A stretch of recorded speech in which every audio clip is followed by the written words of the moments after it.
Okay, good afternoon, everyone.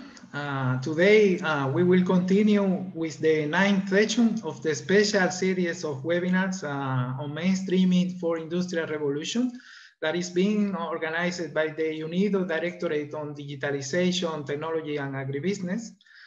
For these sessions, we will continue embarking us in a more depth examination journey of the 4 IR technologies and business models, but this session will especially deal with their impact on private sector institutions and government in the context of innovation, inclusive and sustainable industrial development, as well as the achievement of the SDGs.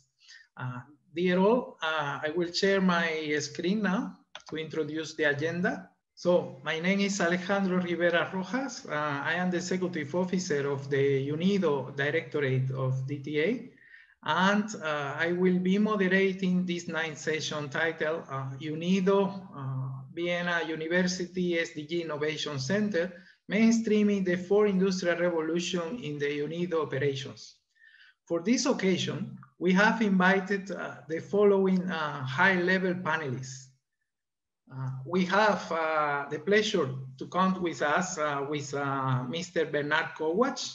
He's the head of Innovation Accelerator from the United Nations World Food Program. First, we would like to take also the opportunity to congratulate our colleagues from the World Food Program as well for receiving this year's Nobel Peace Prize. With their valuable actions, they contributed to the improvement of conditions for peace and conflict-affected areas and used the food assistance to build a pathway to peace, stability, and prosperity. In the case of Bernard, the World Food Program Innovation Accelerator was named by Fast Company as Best Workplace for Innovators and Innovative Team of the year 2020 for its work in identifying, nurturing, and scaling disruptive startups and innovations to end global hunger. In 2019, innovation supported by the accelerator positively impacted the life of 1.4 million people directly and many more indirectly across the globe. Prior to starting the accelerator, Bernard co-founded the award-winning Share the Meal fundraising application and built up a World Food Program Business Innovation team. We also are delighted to introduce other panelists, Mr. Christian Rammer. He is Director of the Regional Center of Expertise on Education for Sustainable Development from Vienna University of Economic and Business. Christian is a scientist and entrepreneur in the field of business and sustainability. He is also heading RITA, the Research Institution for Transformative Learning and Impact Assessment. In the context of his academic work, Dr. Ramel will deal with topics such as change, adaptation, transformative education, sustainability-driven entrepreneurship, the SDGs, and socioeconomical and ecological transformation. We have also the pleasure of introducing our colleague, Jason Slater, Chief of Financial Management of Technical Cooperation Division from UNIDO. Within his role in UNIDO, Jason is responsible for a portfolio of around $1 billion US. His current priorities are establishing new sources of income, improve internal efficiencies, transform reporting for donors, and introduce finance innovations such as blockchain and financial instruments. Previously holding roles as Chief of the Corporate Communications and Media Relations responsible for enhancing UNIDO's visibility and strengthening the organization's positions. We all remember Jason during the 50 years anniversary of UNIDO. We have also with us our colleague, Ms. Sun Ping Chun. We kindly call her always Tipi. She is the Chief of the Strategic Planning and Coordination Division in UNIDO. She is responsible for substantive strategic analysis of trends and developments in international development cooperation in support of recommendations to promote the strategic positioning of UNIDO and its mandate of ISID in the global development agenda. Prior to UNIDO, she worked at the Commonwealth Secretariat at the head of office of the Deputy Secretary General on economic and social development. She has also worked with UNDP Malaysia and in academic research with the London School of Economic Center for the Economics of Education.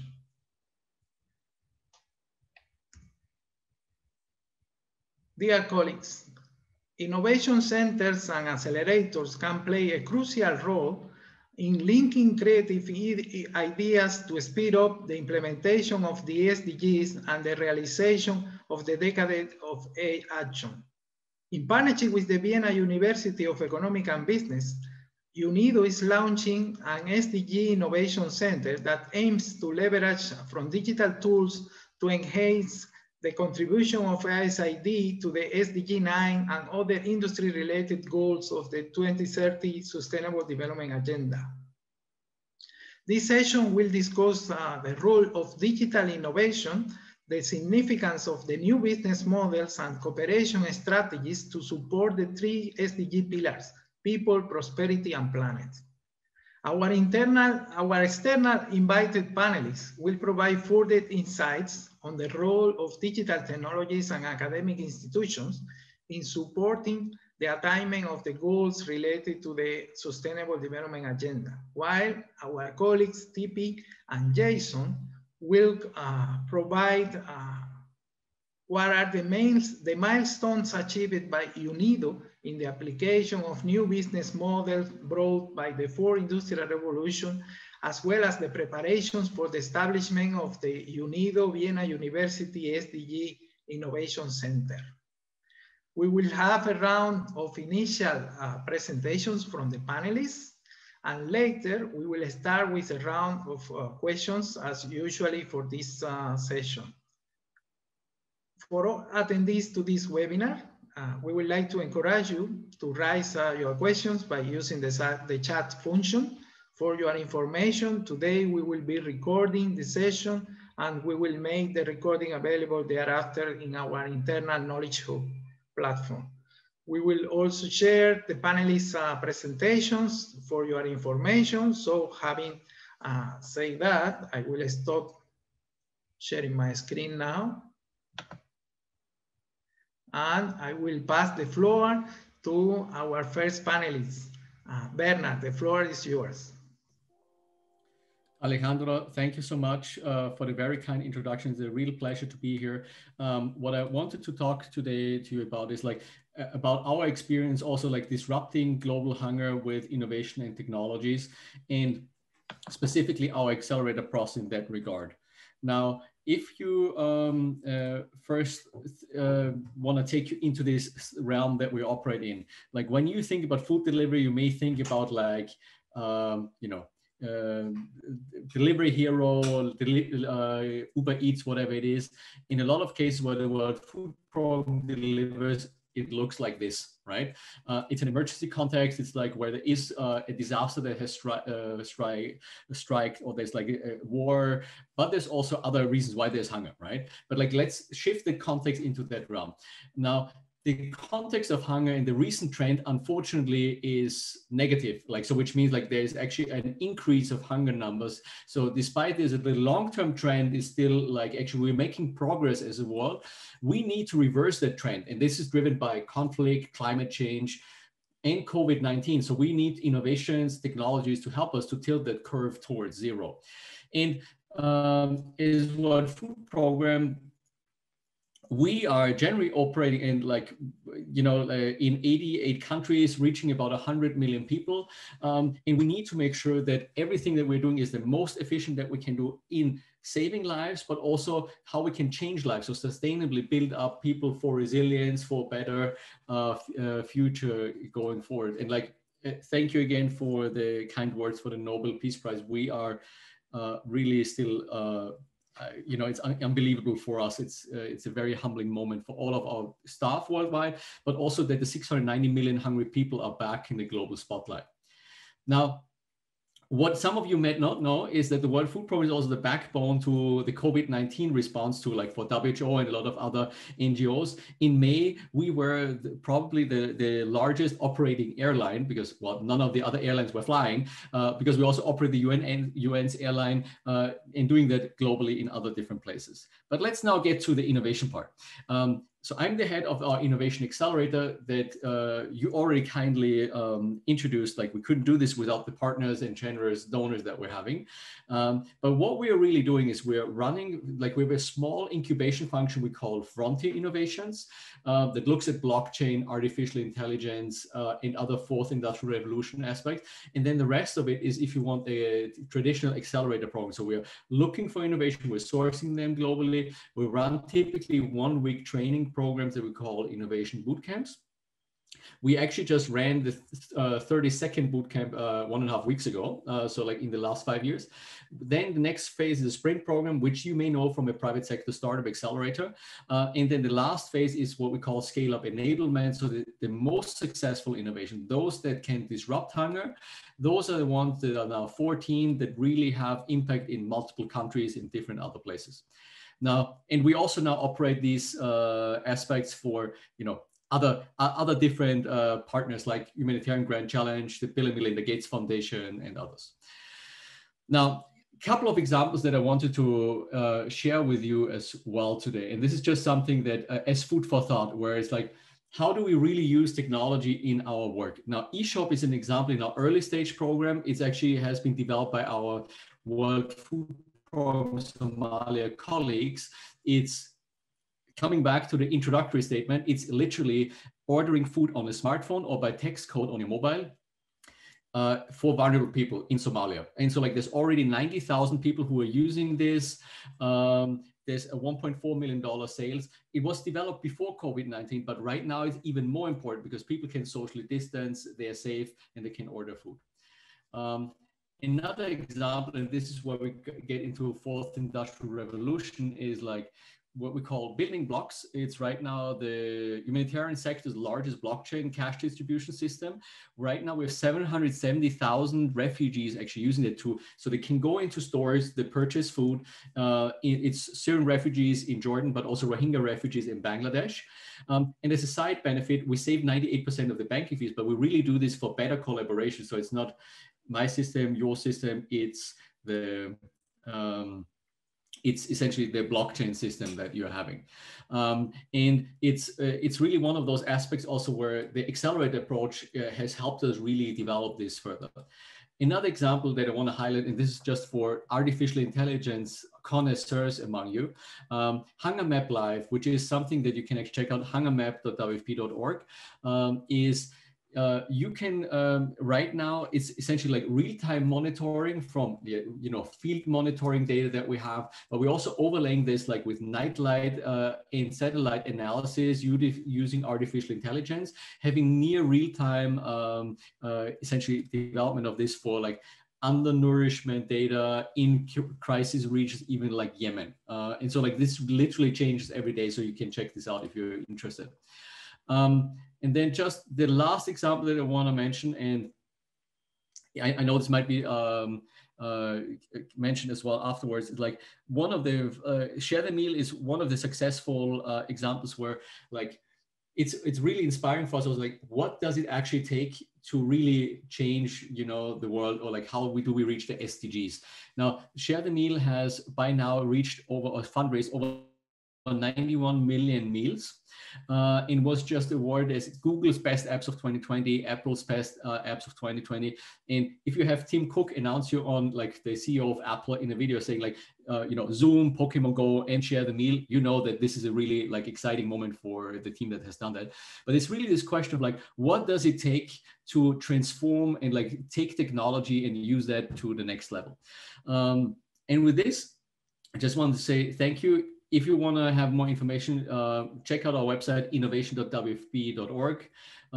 We actually open for any innovation. So like it could be other UN agencies, it could be other NGOs, startups, companies, and so on.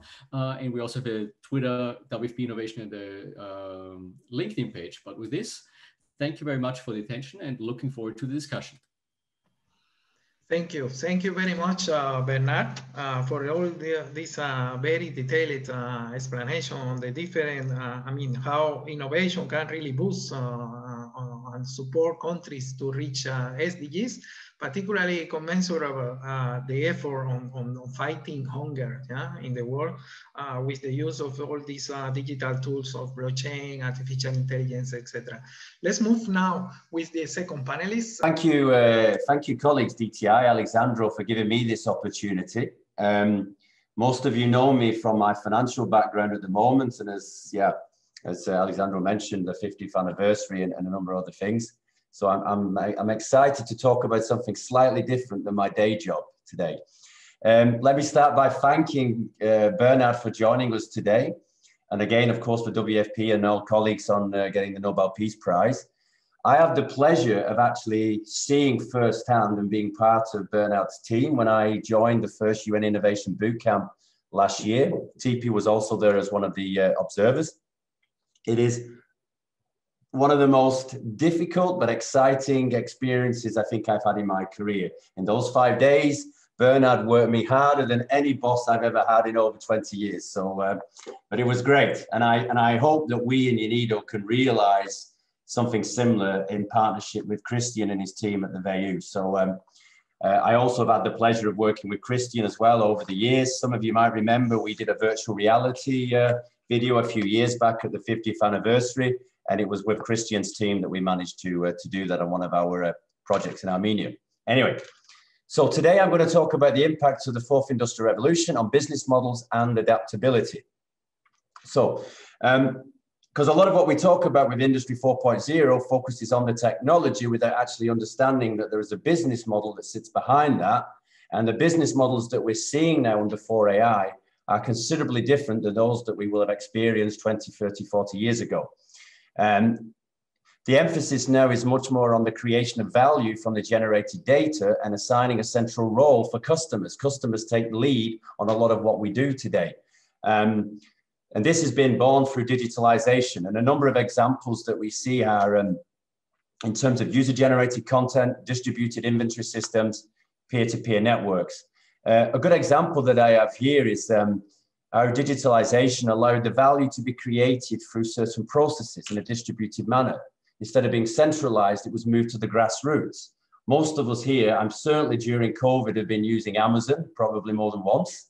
And so with platforms like Amazon and Alibaba, we are seeing that the entire review process in terms of what we buy and the quality of that is what previously would have been done centrally is now distributed to the customer themselves. So this, and by introducing such a distributed review system, the end user can check against the quality compliance allowed by companies. This is generating a network effect where the users have a much more enriched platform, and those reviews make the platform more valuable in terms of bringing people together. Of course, this also means that the platform itself has a higher risk because it needs to ensure that things are not spammed and that people are not attempting to trick the system. So it's a totally different paradigm that we experience as customers today when we are using some of these new business models in terms of 4AI. My next slide here is something from McKinsey, and also it's a reference from the Harvard Business Review. And I think the purpose of this, I will not go into too much detail, is just to demonstrate that we need how the trends link to the success and link to the market needs. There are 6 features. I will just name a few of those now. Some are fairly obvious to us. In today's business models, we all expect everything to be much more personalized in terms of the product, etc. It's tailored to what we expect, as opposed to what we perhaps some of us grew up with, where you buying off the shelf and what have you. The process is much more closed. This has the benefits of reducing transaction and resource cost. Interestingly now, we have platforms and models that allow asset sharing. The most obvious example will be Airbnb and Uber, that I can put my apartment up on Airbnb to rent out through that. So being able to share my assets. We're all familiar now that we're moving to a much more usage way of pricing. So in terms of as and when we use something is how much we would then pay for that. Actually, I think this is something that's going to come much more to the UN. I know this from the finance perspective. Our donors are expecting that they pay for what they get, in particular when they're looking at the impact towards the SDGs. And of course, now things are being done in a much more collaborative approach. One area, and I think this is something that was key to my learning at WFP's Innovation Center, Accelerator, is that we need to do things in a much more agile and adaptive way. I think the mantra is you fail fast and you learn fast. So these are some of the things that we can certainly learn from this. And as I said, there is a slide that you can have a look at in your own time. The next one just gives you some examples. Again, I think if we was to go back 20 years, most of these would not have existed. We are using it, most of us here, from Amazon, from Uber, from Netflix, Facebook, etc. You know, and 20, 30 years ago, we had organizations like Kodak that doesn't even exist. There's a good example of somebody that didn't adapt their business model to digitalization. So again, this is just for your reference. But what I would like to do is switch the emphasis a little bit more into what's going on within the UN system.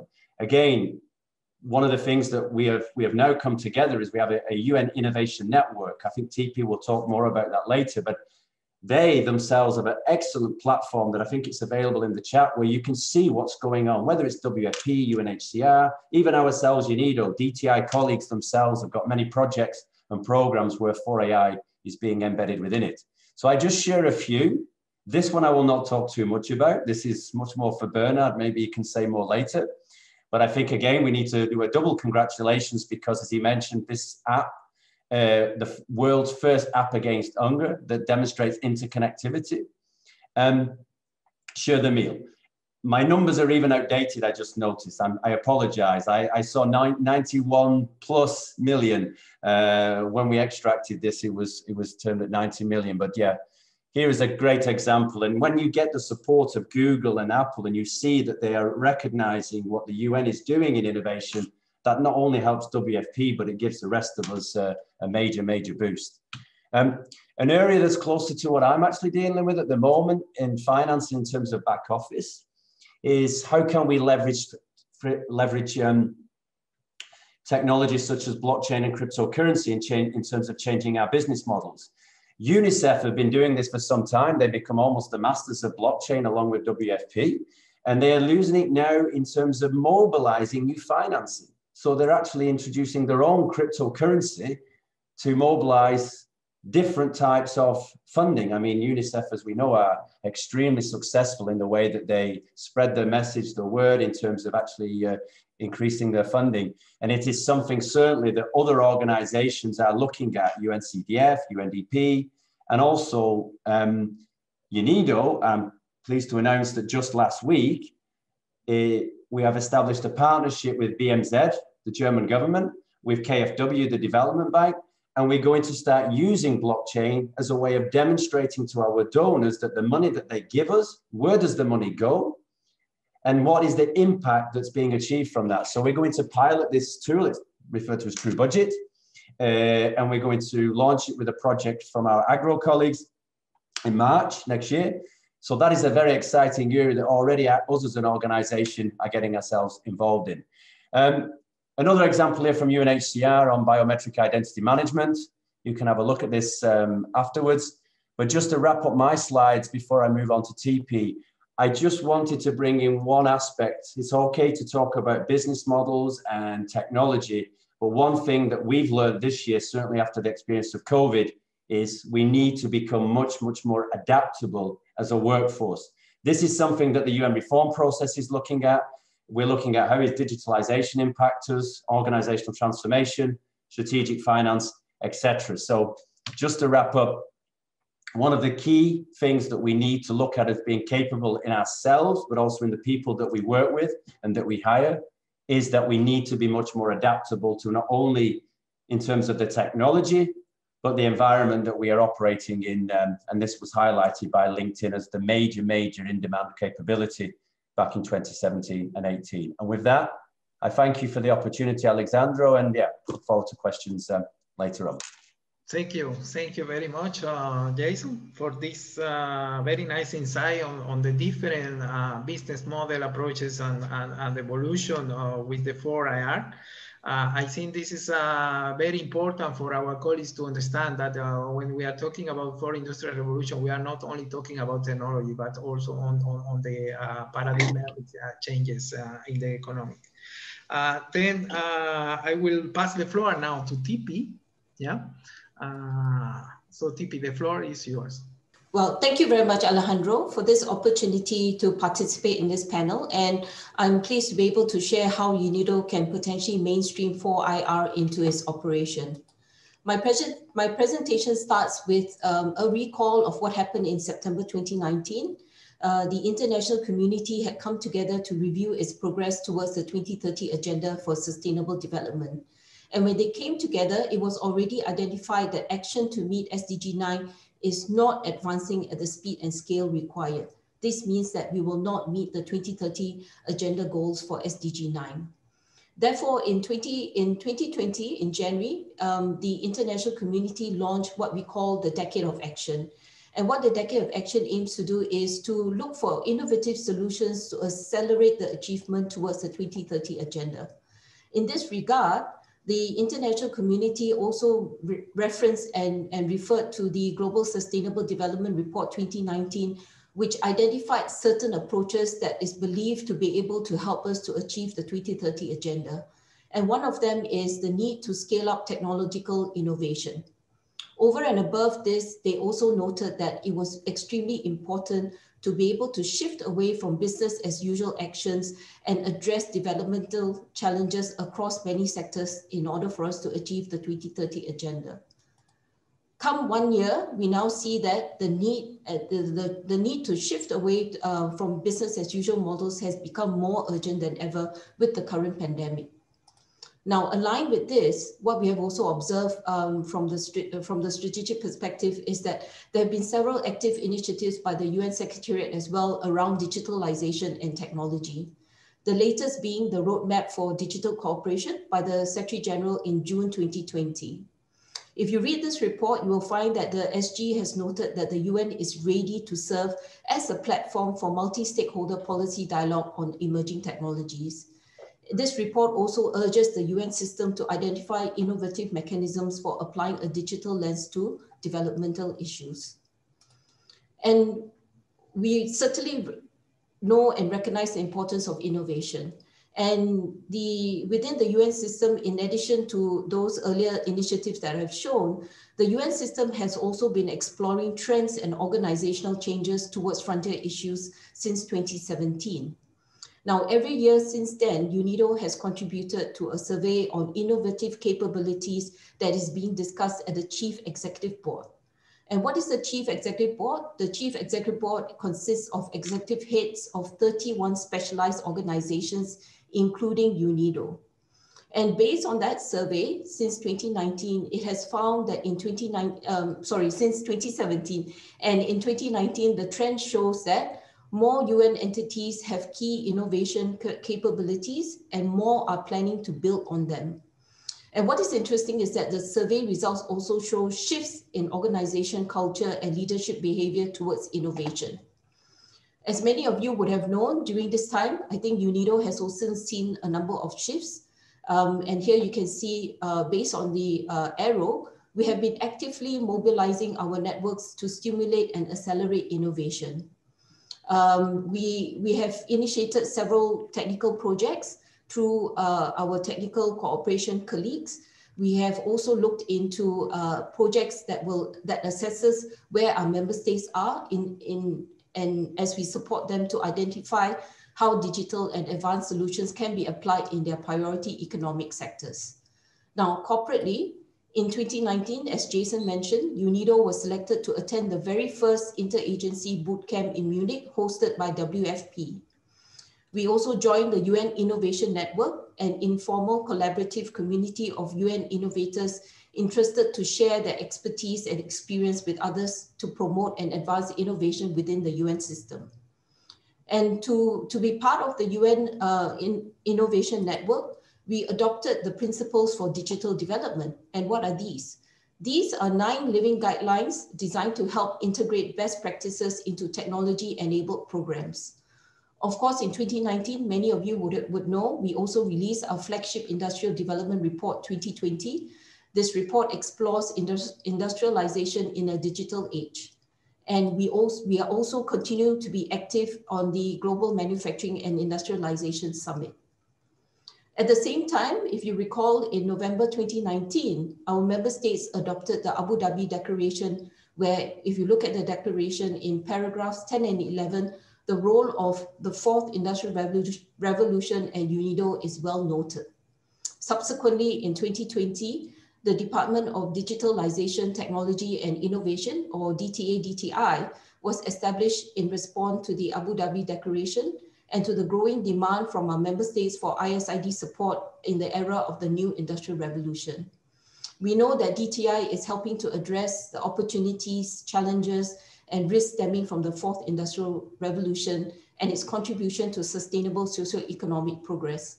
Their achievements can be seen on their Knowledge Hub. And on top of that, we know that they have also put out and disseminated an Industry 4.0 e-learning course. Now, from a strategic perspective and drawing on all these activities, we believe there is indeed an opportunity for UNIDO to reassess, adapt, and enhance its innovative capability. Using our foundational basis of the partnership approach, in September 2019, UNIDO signed a joint declaration with the Vienna University of Economics and Business, where Christian is from. Now, the aim of the joint declaration is to create synergies around our individual organizations' comparative advantages, and we would like to be able to use these synergies to lead towards the establishment of what we call an Sdg Innovation Center. You may ask, what is this Sdg Innovation Center? We envisage that this center will aim to leverage on the UNIDO ecosystem, and we want to use this to drive systematic innovation and use of technology to help us integrate and scale up our efforts. As you know, the integration and scale up effort is part of our management objective as stipulated in our medium-term program framework 2018-2021. Now, among some of the activities that we anticipate that the center will do will include the creation of awareness and knowledge on the role of digitalization and advanced technologies and how it can be used to solve some of the more pressing challenges of ISID. How will we do it? We are looking to apply a 3-stage approach, and we will want to use the evidence base by firstly developing a strategic framework that is supported by a mapping exercise, so that we will be able to identify 2 things. 1, where is our capacity to leverage innovation? And 2, where and which programs are already making an impact? Now, once we have this, we want to be able to apply this to the 2nd phase, which we call the pilot phase. And here, what we wish to do is to apply capacity building programs that are being undertaken by VU, such as the SDG Innovation Bootcamps and SDG Pairing programs, which I would have hoped Christian would have been able to explain during his time. We want to be able to assess these programs and apply the suitable ones to UNIDO. And the participants in the pilot phase activities will be selected from UNIDO program project managers, staff, stakeholders, and including beneficiaries of the UNIDO portfolio of technical cooperation. What we envisage is that during this pilot phase, we will focus on, in the first instance, but definitely not limited to in the longer run, we want to focus this on MSMEs. And finally, learning lessons from this pilot phase, we want to be able to move into the 3rd phase, which is the exploration of the rollout of a sustainable center being hosted by Vita at VU. Of course, during this 3rd phase, we will want to be able to already synergize partnerships within the UN system and also with non-UN institutions to help us achieve the goal that we want through the Sdg Innovation Center. By the end of this stage, we will hope to also then set out a set of clear guidelines to help us mainstream 4IR more effectively and smoothly into our operations. Finally, I just want to say that we hope that through this initiative, we'll be able to make best use of innovation to enhance the contribution of ISID to the SDGs. With that, I close, leaving you with this slide that presents the initiative in a nutshell. Thank you very much again for your time, and I look forward to the discussion. Thank you. Thank you very much, Tipi, for this very relevant initiative that we look forward to develop in UNIDO in partnership with the Vienna University, particularly for advancing the SDGs achievements in our member states. Thank you very much.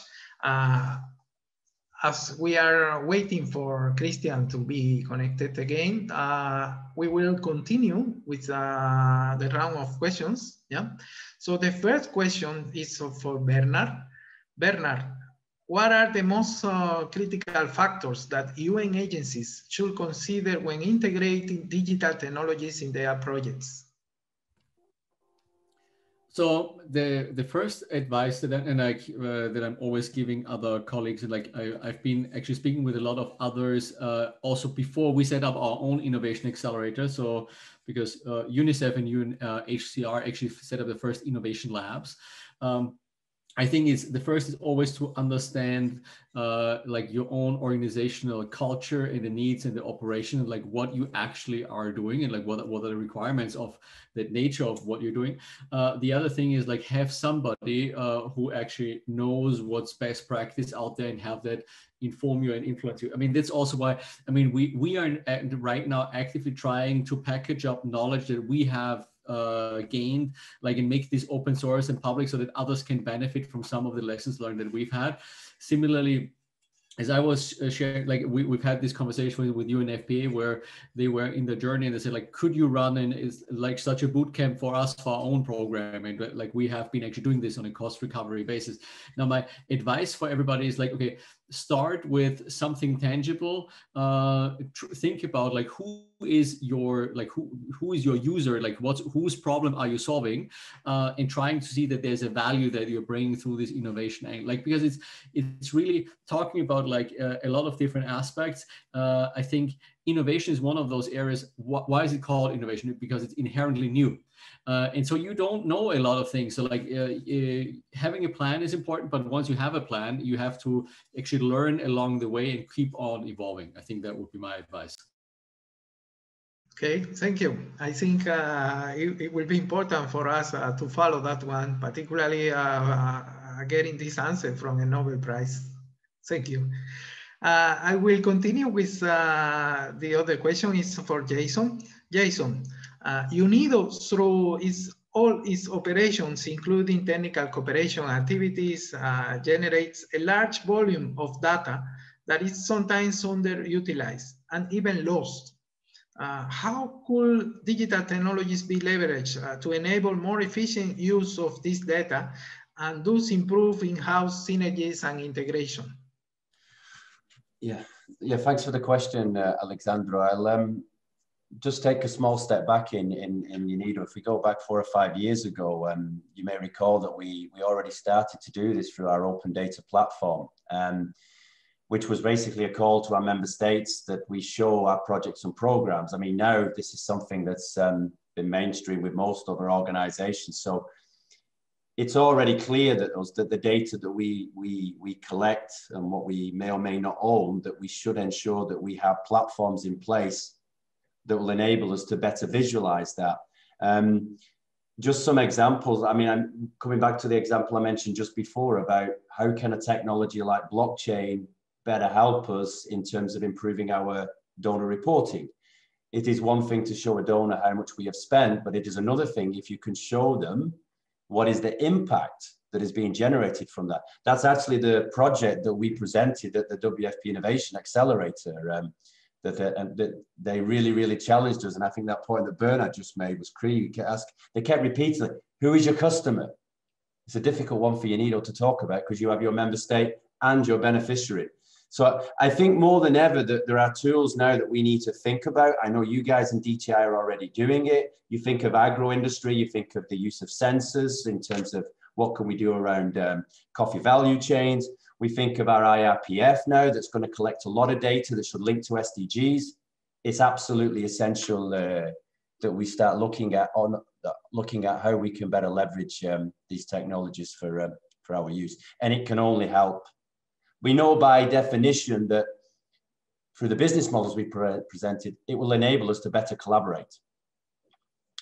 Okay. Thank you. Thank you very much. I think we recently have even this internal discussion, the very heavy one on who is your customer. Yeah, we have a refreshing course training on ISO 9001. Yeah.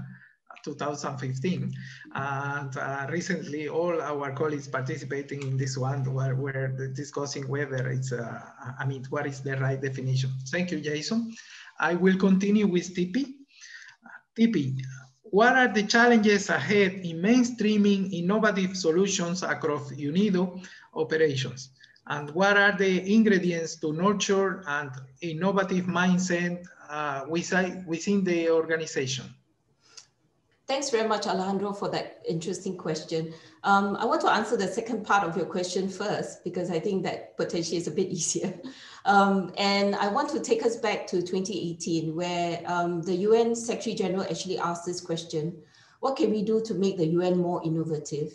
And when that question was being explored, there were three elements that were raised by the UN Innovative Network. The three elements were: one, you need to be able to build an architecture to promote innovation. So I'm speaking from more of the macro level, from perhaps a strategic perspective from the organization level. And two, you need to activate partnerships and build innovation ecosystem. And the third is you need to then create a culture of innovation, which I think Bernard had also mentioned. Now, when you have these three elements, then you ask what are the challenges ahead. I want to then flip that challenge into an opportunity. I believe that we actually have an opportunity before us where we can certainly leverage on partnerships and our expertise as ISID experts to enhance our innovative capabilities and cultures. So I think if we can take this into account, we can certainly try to bring about and nurture an innovative mindset within UNIDO. Thank you. Okay, thank you. Personally, I fully concur with you. Thank you very much. I will continue with Bernard. Bernard, how can the efforts of similar initiatives within the UN system, like the World Food Program Accelerator and others, like from UNDP, UN Habitat, now UNIDO, be combined? And how could collaboration schemes be leveraged? I mean, so I guess one of the things that I find most positive myself is that innovation just lends itself to collaboration. I think a lot more than what you would see in normal line business, right? So to a certain extent, you need to learn, you need to be open, you need to share what you do, because like otherwise you're not fast and you're not learning, right? So to a certain extent, like reaching out to people is kind of a prerequisite to be successful. So, and through the UN Innovation Network, I do think we have a great vehicle of like, well, you know, there's a minimum set of like, you know, sharing things, sharing knowledge, like knowing what everybody else is doing. Like, I do think there's definitely opportunities that we also should be exploring of like, you know, what are specific things where we have either mutual interest, or if it's not that, I don't know, like, as I was saying, like we are fairly open even in, you know, lending our capacity. I mean, on cost recovery basis. Like, so one of the reasons why we're doing that is not because we have to do that, is more because people have asked us to do that, right? Like if you say, well, we are more curious about learning about this and that, I think we are also fine. And there's cross learnings from everybody, right?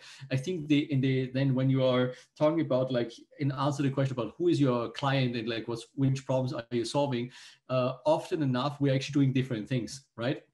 or you're not talking about the exact same thing in different agencies. So like but there's definitely value that we have Jason alluded to this in his presentation. Like we have very close ongoing collaboration, like with UNICEF, for instance, on like a blockchain side. But like there's a couple of other examples where we have other collaboration with UNIDO or like, you know, other agencies.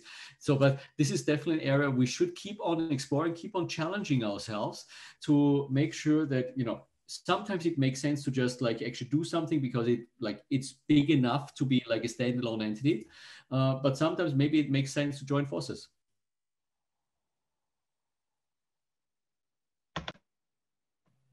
Okay, thank you.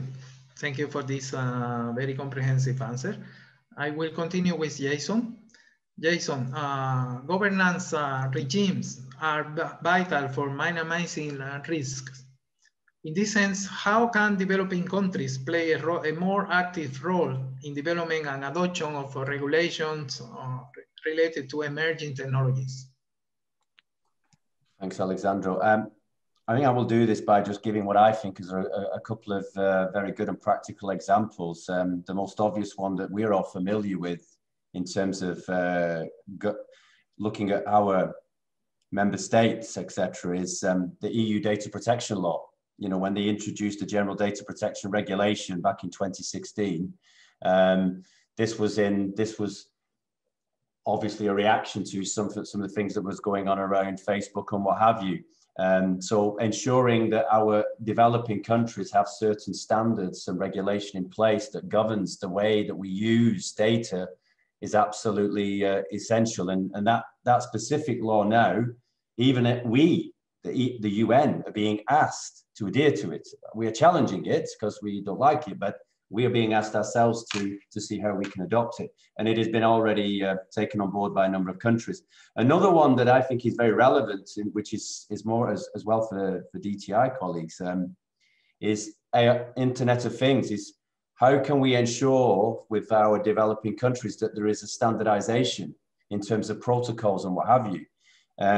This is going to have many, many benefits, such as making things more interoperable. It's going to improve cost effectiveness, open up on new opportunities, and also minimizing some of the security risk if you have this standardization across IoT. So them are just two very specific examples that I know that we also could do this, and we could take on this role under our for AI initiatives to help our member states, in particular developing countries.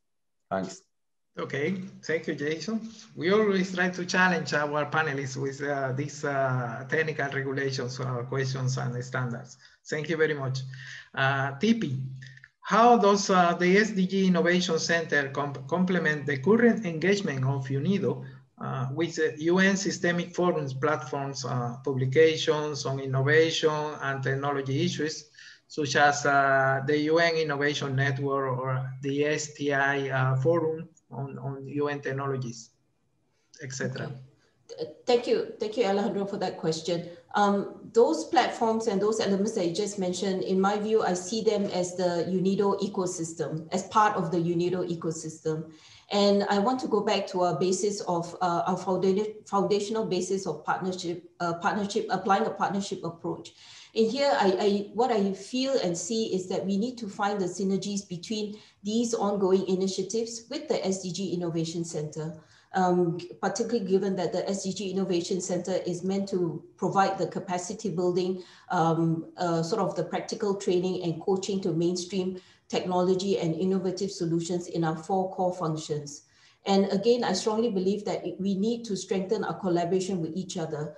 And I like what Bernard has said. It is that learning process that we continue to learn, we continue to build each other and continue to learn more about how we can better mainstream 4IR technologies or digital innovation into our work. And this way, if we work around an ecosystem, then you are then able to connect your different systems and the processes so that we can then enhance the architecture that promotes innovation. And I responded to your first question around the need to build an architecture that can then nurture that innovation culture and the innovation mindset. So it's how we can be creative to find the synergies, how we can be creative to collaborate, share our knowledge, and therefore take us to that level where we can maximize our impact using digital technologies. Thank you. Thank you very much, TP.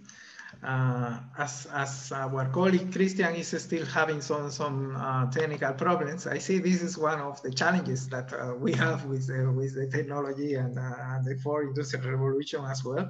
Still, even in a country like Austria, we need to improve the infrastructure as in many countries, yeah, and to consider also the heavy load of everyone connected.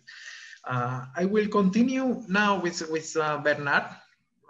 Bernard, what are the challenges ahead in capitalizing from creativity, the scientific knowledge, and digital tools for supporting countries to achieve the SDGs? So I guess this is where it's a philosophical conversation, it's a real conversation at the same time. I mean, on a meta level, I guess the question is, there's so much like innovation and technology, what it actually brings to the table, how it transforms our lives. And like Jason's presentation gave a good overview about this, like what it has changed in in a lot of the developed country settings, like, with Amazon, with Netflix, like things that have changed, right? Now, what that means is that it is possible to use technology for actually changing and actually have greater prosperity for populations that has not been possible 5 years ago, 10 years ago. And I think that's very true.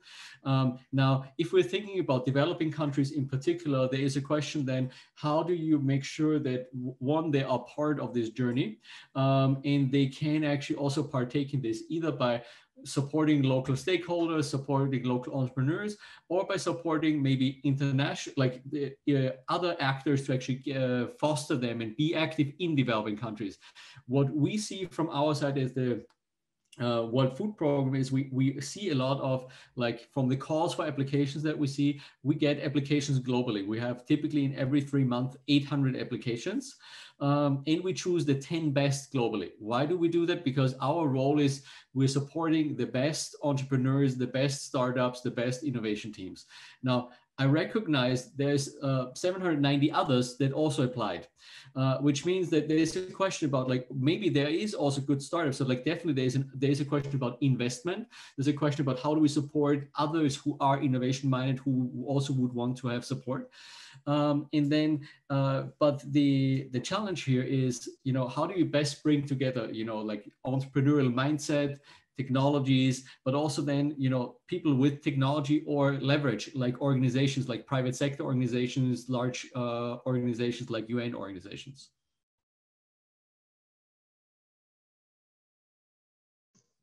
Okay, thank you very much. I think it's very important for us what you mentioned, and also we learn a lot. I will, as we have also some questions for Christian, and Christian is not able to do it, I will do like in baseball play, yeah? We will have emerging batters here, yeah? So I will nominate Jason for the first one. Jason, what in your, considering the context, for example, in UNIDO operations, in finance, or what are the most effective ways to support the improvement of skill levels for harnessing innovation and rapid technological change? Good question. I'm not even sure if I understand it, Alexandro. Can you just quickly repeat it, please? Yeah, well, so now we are moving a little bit the session, it's good. So you are all alive and attending. What are the most effective ways to support the improvement of skills related to harnessing innovation and rapid technological change? Okay.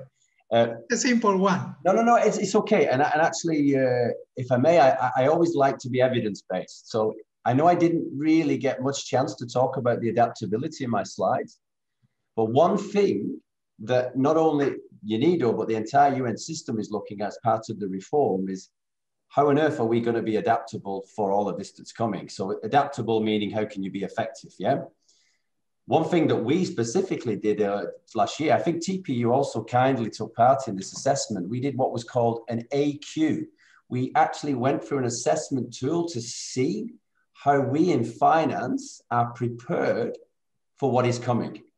And things like, I give you some very simple examples. People like me, chartered accountants, will not be needed soon. You talk about data. We're going to need people who are data scientists. A financial system can easily produce a set of accounts. You don't need someone like me to do that. But you'll need somebody that can take on board these sheer volumes of data, not only financial, but linking to the impact to make an assessment. So I think my simple response to that is back to the adaptability that I mentioned before. That's what will make us much more effective. And that, for me, it's one thing having the technology, but it's another thing to have the people that can harness it. That's why when I look at people in the Innovation Accelerator, they have Bernard's team, people in that team have a very specific characteristic that I noticed. One thing about them all, and one of it was the way that they can communicate and keeping things that's rather complex very simple. So yeah, thanks for that good question. I enjoyed that. Thank you. Thank you. You know, one of the beauties of the artificial intelligence combined with big data is precisely that you don't need any more, a specific engineer or a specialist for dealing with the parameters and when you see temperature or something. No. Now we have the technology can do that for you, yeah. But still, you need to develop certain skills, and these are related to data management, yeah. And data science is important. Engineers in data. So this is something very relevant. Thank you very much, Jason, for answering to the challenge. I will continue with the challenge, and this one is for TP. Yeah, TP. Only 30% of professionals in STEM worldwide are women. What are the preconditions for women to fully participate as innovators and industry leaders? How can we fast-track gender equality through innovation and gender-responsive systems and services? Thank you very much. That is a very, very good question. And we know that the issue around gender has drawn a lot of highlights, particularly given COVID-19. And what is extremely important, and it ties in with what UNIDO does as well, and that is the need to ensure that we include women and even other vulnerable groups, going back to the notion of leave no one behind, that is in the heart of the 2030 agenda, into our programs or into the work that we do around ISID. I think we certainly need to be able to include those who are left behind, and we need to be able to impact or influence the education system. Yeah, this will certainly be a challenge moving forward. And I think with COVID, what we have been saying is that we need to build back better. And you'll find that the conversation around the building back better, building a better recovery from COVID, is that it must include women, and it must include the vulnerable groups. So I think here we need to be conscious of how we can gender mainstream, particularly in the area of technology. We have the evidence base. We have a paper that our colleagues from the gender unit has written around the impact of not including women into our development processes, into our development programs and projects. And we also know that there can be a defeminization when technology use is increased.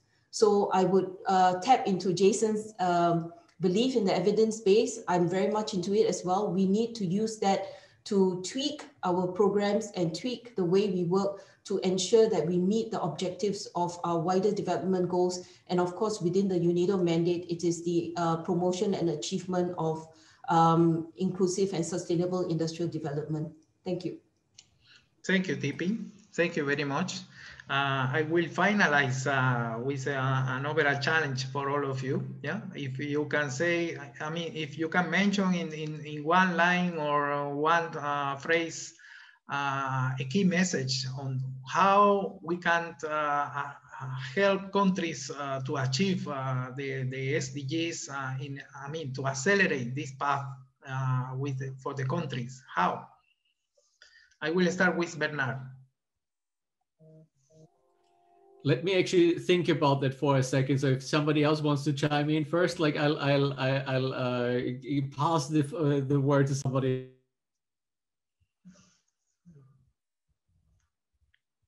Okay, I don't know who is the brave one here. Can jump in, Alejandro. I hope Yes, I'll do justice to your important question, given that we are here. You know, one of our key objective is to support vulnerable member states, and particularly the LDCs and our LLDCs. And for that, we also have our IDDA3 program. I think what is important is that we need to support our member states, as what DTI is doing, to help our member states identify how to be ready in terms of usage, how to be ready to be able to use the technology that is out there. And again, I want to perhaps sound like a parrot and say that we have the evidence. The IDR 2020 tells us where the frontier technologies are taking place and what are some of the challenges that our LDC or vulnerable member states are facing. We need to be able to use that to form the policy thinking, to form the policy decisions that will then support the flow or the appropriate technology transfer and usage of the technology to help them achieve their developmental goals. So from that, I think again, is for us to apply our expertise, apply the evidence base, and push out what is adaptable and what is feasible for our member states. I think we need to be realistic in that regard. Thank you. Okay. Thank you, TP. Bernard, you feel now? Yeah, I think now I've sorted my thoughts. Thank you for that. I think what we're seeing with the fourth industrial revolution is exacerbate some of the issues we're also seeing with innovations in general, right? So it's really something that, you know, if you're building a mobile app, or if you're building like a solution that's maybe like has technology, with fourth industrial revolution, a lot of the problems become more severe. Like somebody in the chat was asking, like, what if you don't have internet? Well, that is an issue. Like you do need internet for a lot of the things. Now, there is opportunities where we can think about like low connectivity settings or no connectivity settings, how you could use like artificial intelligence algorithms that are being operated locally, or where it's essentially like satellite-based remote sensing technology that you get localized information that doesn't require connectivity. Like there's actually means and ways how you can deal with that. But from my perspective, a lot of the challenges become a lot more exacerbated, including like, for instance, like where do innovators come from? Do they all come from, you know, the US, Western Europe, and China and India, or are they coming from some developing countries also? Like, what's your chance in being an artificial intelligence engineer coming from a less developed country? And that is both relevant for entrepreneurs, but it's also relevant for decision makers on policy levels, so that they understand what's actually happening. And I think this is where we have a lot of like hard work in front of us, including like governments, in terms of like embracing technological change. But I think we're on a good track here where, and I'll just leave with this thought, where it's like, we've seen like, you know, like remote sensing artificial intelligence is being used for developing countries because it informs decision makers like on government level, or it can inform like smallholder farmers, that all of a sudden like it makes information accessible for precision farming that otherwise only like rich people in developed countries would have had access to. And you know, there's opportunities, like you may not even need to read and write anymore. You might be able to just use a voice assistant. So like these opportunities, I think, are like really where it will allow us to leapfrog certain development steps. But it's hard. Like, and I acknowledge it. Like, this is where it's not easy. Okay, thank you very much. Very nice answer. I will continue with Jason. Yeah, thanks, Alexandro.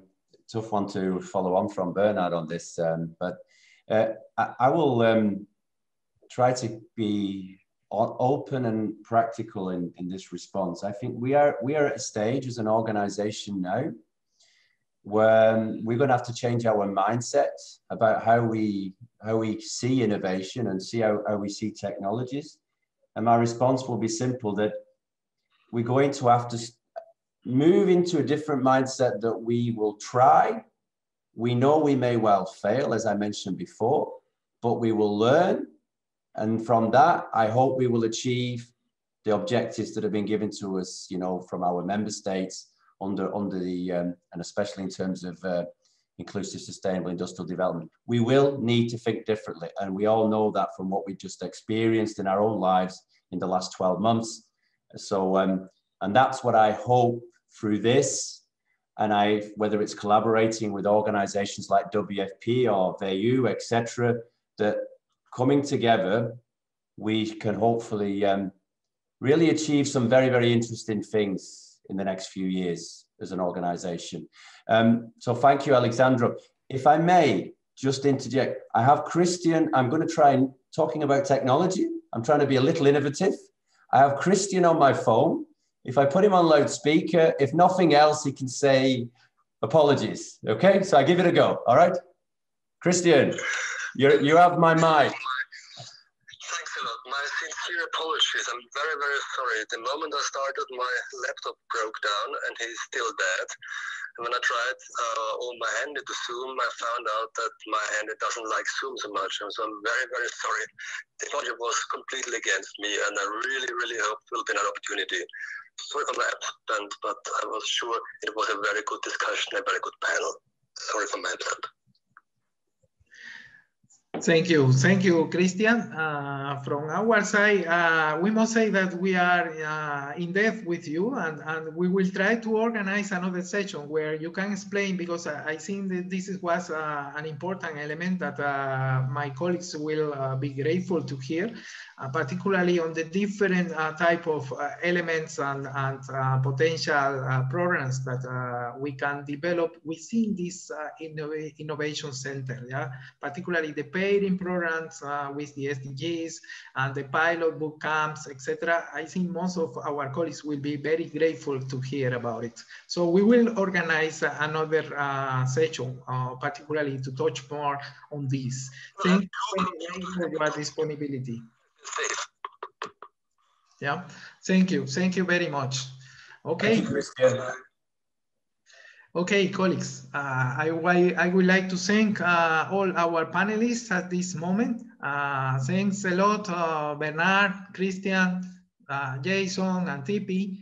I would like to really comment that I understand that all our attendees at this stage has enjoyed the session a lot, particularly myself. I would like to remind all of them that we have recorded the session and that we will make the presentation available for the reference. All the questions in the chat will be addressed by the panelists, and you will receive a reply answer in short time. Please do not hesitate to contact me or any of the colleagues at the OND or the Directorate for any question or any follow-up. And with that, we are really ready to close the session. We thank you again for having been here with us today, and we look forward for working with all of you to implement our digital transformation strategy and also to change our mindset within UNIDO at least a little bit. I wish you a nice afternoon to everyone. Thank you very much.